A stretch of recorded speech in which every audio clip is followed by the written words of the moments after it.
నేటి మంచి మాట ప్రశ్న మన మంచికే. అందరికీ ప్రశ్నలంటే కోపమే, చిరాకే, విసుగే. కానీ ఒక ప్రశ్న మన వద్దకు వచ్చింది అంటే, ఒక ప్రశ్న మనల్ని ప్రశ్నిస్తుంది అంటే మనలో మార్పు ఉంటుంది. మన ప్రవర్తనలో ఏదో మార్పు ఉంటుంది. మనలో మార్పు కలగకుండా ప్రశ్న ఉండదు. మన జీవితంలో ఎదురయ్యే ప్రశ్నలు మనకు అనేకం, కానీ ఆ ప్రశ్నలన్నింటికీ మనకు జవాబులు దొరకవు. ప్రశ్నించడం ఏ తప్పు కాదు. ప్రశ్నించారని చేయని తప్పులు ఒప్పుకోమని కాదు. ప్రశ్న అనేది ఒక వివరణ కొరకు మాత్రమే, సమాధానం కొరకు మాత్రమే. ప్రశ్న అనేది ప్రశ్నింపబడుతుంది అంటే సమాధానం కొరకు మాత్రమే. ప్రశ్నలు అనేక రకాలు. ప్రశ్నలు అనేవి తెలియనివి తెలుసుకోవడం కొరకు, జవాబుల కొరకు, అర్థం చేసుకోవడం కొరకు. మనకు తెలియని వారిని కూడా కొన్ని ప్రశ్నలు వేస్తాం.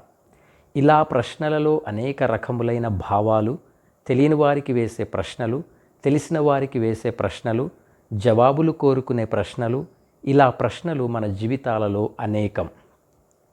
మన వ్యక్తిగత జీవితంలో మన బంధాలకు వేసే ప్రశ్నలు, ఇలా ప్రశ్నలు ఎన్నెన్నో రకాలు, ఎన్నెన్నో అర్థాలను, ఎన్నెన్నో భావాలను ఇస్తాయి. ఎవరైనా మనల్ని అక్రమంగా ఒక ప్రశ్న వేస్తే దానికి మనం తప్పనిసరిగా వివరణ ఇచ్చుకోవాల్సి ఉంటుంది. లేకపోతే మనం అపరాధులముగా మిగిలిపోతాం.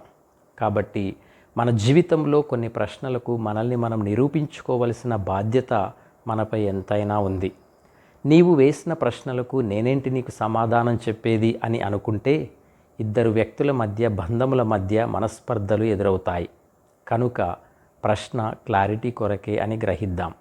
మనల్ని ఎవరైనా ప్రశ్నిస్తే తప్పనిసరిగా జవాబు చెప్పటానికే ప్రయత్నిద్దాం. అంతేగాని చేయని తప్పులకు నేను ఎందుకు వారికి జవాబు చెప్పాలి అనే తత్వం మనలో ఉండకూడదు. ప్రశ్నిస్తే సమాధానం చెప్పకపోవడాన్ని కూడా తప్పును ఒప్పుకోవడం అని ఎదుటివారు భావిస్తారు. బంధం, స్నేహం ఇద్దరు వ్యక్తులకు సంబంధించినది.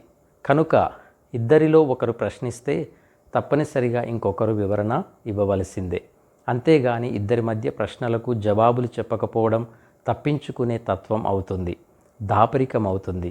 కనుక ఇద్దరి మధ్య ప్రశ్నలకు జవాబులు, వివరణ ఇవ్వడంలోనే ఆ స్నేహం కానీ, ఆ బంధం కానీ నిలబడుతుంది.